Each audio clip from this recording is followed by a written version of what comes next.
এত সুন্দরভাবে লাইটিং করা এবং ডেকোরেশন করা।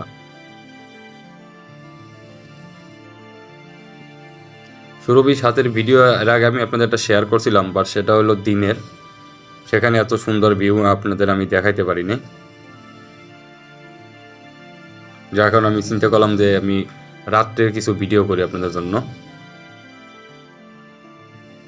দেখেন কত সুন্দর লাগতেছে। এবং আমি যাচ্ছি এখন কেবিনের সাইডে। প্রত্যেকটা সাইডই সুন্দরভাবে ডেকোরেশন করা, কেবিনের সাইড, তারপরে এখন মানে ডেকের সাইডটাও সুন্দরভাবে ডেকোরেশন করা। আর এখন জানেন আপনারা বরিশালের লাইনের লঞ্চগুলো ডেকগুলো বেশি বড় রাখে না, ডেকের সাইডটা খুব ছোট রাখে এখন।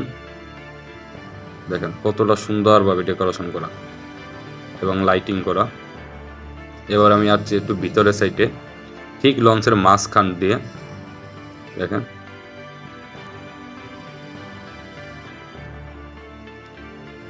মানে এত সুন্দর লাগতেছে। দেখেন এবং আমি আছি এখন হাতের বাম সাইড দিয়া, বাম সাইডের যে কেবিনগুলো আছে ওগুলো দেখাচ্ছি আপনাদের।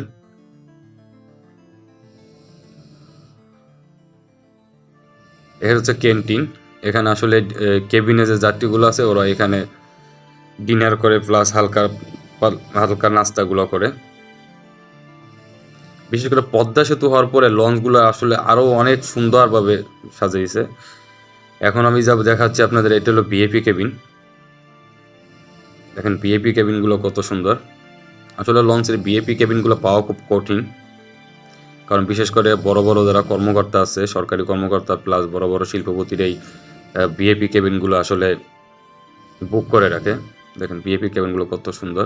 এটা হলো ভিআইপি কেবিনের মানে রেস্ট রুম। তো এখন আমি ভিআইপি কেবিন থেকে বের হয়ে যাচ্ছি। এখন আমি অন্য সাইডগুলো দেখাচ্ছি আপনাদের। এটা হলো আর একটা ক্যান্টিন। দেখেন কতটা সুন্দর। ক্যান্টিনগুলো এতভাবে সাজানো যা বলার বাহির। এবং আমি আবার একটু সামনের দিকে যাচ্ছি এখন। সামনে যদি পিছন থেকে সামনের দিকে যাই, দেখেন ভিউটা কত সুন্দর লাগতেছে পরিবেশটা। এখন আমি যাচ্ছি ফোর্থ ফ্লোরে। ফোর্থ ফ্লোর থেকে আমি আবার থার্ড ফ্লোরে আসি।